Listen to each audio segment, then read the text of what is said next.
finally, some good news, and I'm going to tell you why later in the video why I think the set not being that great is going to be amazing for a lot of people, and it may be a hot take. I'm sorry if I'm offending you, but there have been some releases over on PokeBeach where they do show in the Japanese version to have the new black and white sets where it is called Black Bolt and White Flare, and these are the Unova Pokemon. I will be honest with you guys, I did play black and white. It was okay. I felt like at that time playing the game, there could have been more updates to it, and it was lacking for what development should have been there. So if you came in during black and white, awesome. I'm glad you so enjoyed it. But I will say, I think from like a person that played red and blue and saw iterations going through, I was like, can we kind of get some better development here as far as gameplay? But some of you guys are super nostalgic. But I want to show some of these cards here because they do have the Snivy, they do have Superior, they do have Turpig, all these other things that are here where these, I think, are supposed to be a similar to the idea of 151 and how you had the starter sets and you had each card. However, what's interesting is I don't see the same evolution of the cards, because, for example, when you saw 151, you saw Squirtle, he was on the beach. He went to War Turtle, he's kind of like near the surface, but not, and then Blastoise is deeper down. And you had this like progression of like still same scenery, where some of these, you're not seeing that same development. And on top of that, the SAR that's here is a Superior, which is the only one that's been confirmed so far. And so there's some cartoony vibes, but then, it goes on. And they don't really tell a story throughout like they do from the 151. So there's that. The big news that's really coming from this is the fact that they have these illustration rares for every single Pokemon in the set, or an SAR to every Pokemon that's going to be in the set. And this is paying homage to Black and White, where I think a lot of people are nostalgic for it, but I'd say out of one of the games to go back and play, not my favorite. Now, pack art, awesome, cool.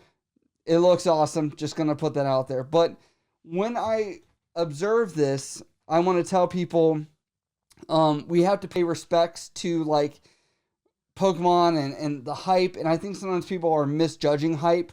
We saw the Journey Together. We're now seeing the dwindling down with Destined Rivals and kind of that whole saga going on, where even some of the 151 like Mewtwo, it's like now getting split. And then I think as you go down the tier list of like nostalgia, this generation of Pokemon is not the same tier of nostalgia as those other sets from 151, for example. And we're all trying to compare and contrast and try and make analysis of this. And that's okay. I get it, because we're trying to see where things will sit. But I want to say I do have a hot take that this set is not going to be as strong. And that's okay. I'm okay with that. I do like these Pokemon. I'm just saying, like, we're kind of, I'd give it a B+, right? And for us as a community and people that are looking to enjoy the hobby, I'm glad, because a lot of people were doing nostalgia grabs, and I think there's a lot of factors going into it. We're going to see increased prints, possibly, is what they're saying. So people will have plenty of Pokemon product. The summertime, people are always talking about that's going down. You have a less nostalgic set. You have places like Target that are trying to pay at Target price or at market price. And so I sit here and I'm like, there's a lot of factors showing the cooling down. There is another factor that I think, I was trying to see if there was any instance, and I can only think of one, where a new game release caused a change of pattern of buying or buy-in on Pokemon cards. And if you ever hear anyone talk about any new set, Scarlet Violet, Sword Shield, base set, those cards, people are like, not the greatest, right? Base set is where people are not really a fan.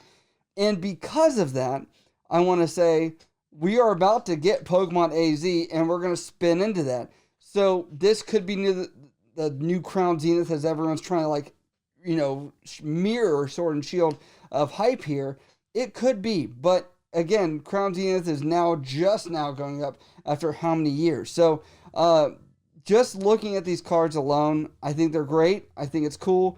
The only thing I'll say is where they lack in my comparison of other cards that have done really well. And I tell people cards that have multiple Pokemon in it typically do much better than cards with one Pokemon in it. And that's just because it can have a wider appeal of audience, create a better scenery. And a good example of this is like the Aerodactyl, for example.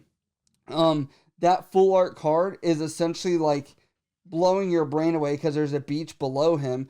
And I don't think there's that many Aerodactyl fans. However, the concept, the picture, the zoom out, the seeing other Pokemon in that world is what is really appealing. So seeing these, they're cool. They're just not what I would say top tier. Now, if you're going to rank them with like some of the Sprigatitos and stuff that are out now, you know, this I think will rate higher than that as far as cost, but it's definitely in between that 151, 156, and then like the more common Gen 9 Pokemon and stuff like that. So I'm excited for it. I'm more excited that I think because of this shift, we're going to see that step down a little bit to kind of get things moving in the right direction. But let me know what you guys think down in the comments below of this new set being released. And do you think that we're going to see some improvement before we see another boom maybe for the 30th anniversary?